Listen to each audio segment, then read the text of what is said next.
લક્ષ્ય ન્યૂઝ, એક નજર, એક લક્ષ્ય. આર્યન ભગતનું રજવાડી ઠાઠથી ભવ્ય સન્માન.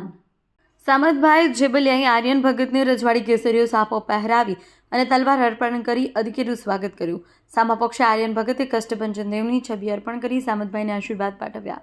બોટાદ પંથકની બહુમુખી પ્રતિભા ધરાવતા અનેક સામાજિક, ધાર્મિક તથા રાજકીય સંસ્થાઓ સાથે જોડાયેલા જાણીતા ગૌરક્ષક સામતભાઈ જેબલિયાના નિવાસસ્થાને તાજેતરમાં બાળ હનુમાન ઉપાસક આર્યન ભગતની વિશેષ પધરામણી થઈ હતી. આ પ્રસંગે સામતભાઈ જેબલિયા દ્વારા આર્યન ભગતનું રાજવી પરંપરા મુજબ ભવ્ય સન્માન કરવામાં આવ્યું. કાર્યક્રમની વિગતો મુજબ ગૌરક્ષક સામતભાઈ જેબલિયાએ આર્યન ભગતને મસ્તક પર રજવાડી કેસરીઓ સાફો બાંધી તેના પર કલગી લગાવી અને શક્તિરૂપેણ રજવાડી તલવાર અર્પણ કરી રજવાડી ઠાઠની વિશેષ સન્માન કરાયું. સન્માનમાં પ્રત્યુત્તરમાં શ્રી આર્યન ભગતે પણ સામતભાઈને સાળંગપુરના કષ્ટભંજન દેવનો ફોટો અર્પણ કરી સન્માન સાથે આશીર્વાદ આપ્યા.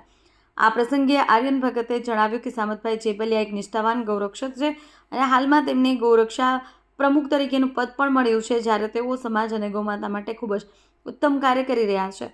વધુમાં તેમણે ગોપીનાથજી મહારાજ અને કષ્ટભંજન દેવના ચરણોમાં પ્રાર્થના કરી હતી કે ભગવાન સામતભાઈના હાથે આવા જ સેવાના કાર્યો કરતા રહે અને તેઓ જીવનમાં ખૂબ જ પ્રગતિ કરે. રિપોર્ટર પ્રવીણ ડાભી. હું ગૌરક્ષક. આપનો પરિચય. હું આર્યન ભગત, હનુમાન ઉપાસક. આર્યન ભગત, આજે ગૌરક્ષક સામતભાઈ જેબલિયાના ઘરે તમારી પધરામણી થાય છે. જે સામતભાઈ જેબલિયાએ તમને રજવાડી તલવાર અને રજવાડી સાફો બાંધી અને સન્માન કર્યું છે, કલગી લગાડી, કેવું લાગ્યું અને શું કહેશું? આજે ગૌરક્ષક એવા અમારા જેબલિયા સાહેબ તથા ખૂબ સારું કામ કરી રહ્યા છે સમાજને લગતું, તથા ખાસ કરીને ગૌરક્ષક પ્રમુખનું એમને પદ પણ મળ્યું છે. તો અમે ગોપનાથજી મહારાજ, કષ્ટભંજન દેવ, સૂર્યનારાયણ દેવના ચરણોમાં પ્રાર્થના કરીએ ભગવાન તેમના હાથે ખૂબ સારા કામ કરાવતા રહે અને ખૂબ પ્રગતિ કરે એવી ગોપનાથજી મહારાજ, કષ્ટભંજન દેવ, સૂર્યનારાયણ દેવના ચરણોમાં પ્રાર્થના. જય સિયારામ, જય સ્વામિનારાયણ, જય કષ્ટભંજન દેવ. આપનો પરિચય.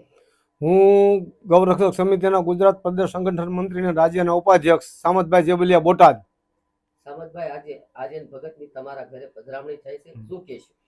આર્યન ભગત ને અમે ઘણા સમયથી ઓળખીએ છીએ. સાણિંગપુર એક વખત અમારે મંદિરમાં ભેગા થઈ ગયા હતા, ત્યારે અમે એમને મળ્યા હતા અને એમની બહુ અત્યારે નાની ઉંમરની માલપા જે ખાસ કરીને એમનામાં જે ભક્તિભાવ અને જે એમની પાસે સંસ્કૃતિ છે, જે એ અત્યારે જે મોટા ઉંમરના કોઈ કથાકારો હોય ને એ ન બોલે એટલું એમનામાં અત્યારે નોલેજ છે.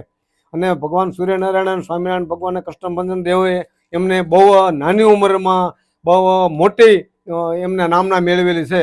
અને અમે હજી પ્રાર્થના કરવી છે કે ભાઈ સ્વામિનારાયણના ભગવાન, સૂર્યનારાયણ ભગવાન, ગાય માતા એમને વિશેષ આથી પ્રગતિ કરે અને વિશ્વમાં એમનું નામના મેળવે એવી અમારે પ્રાર્થના છે.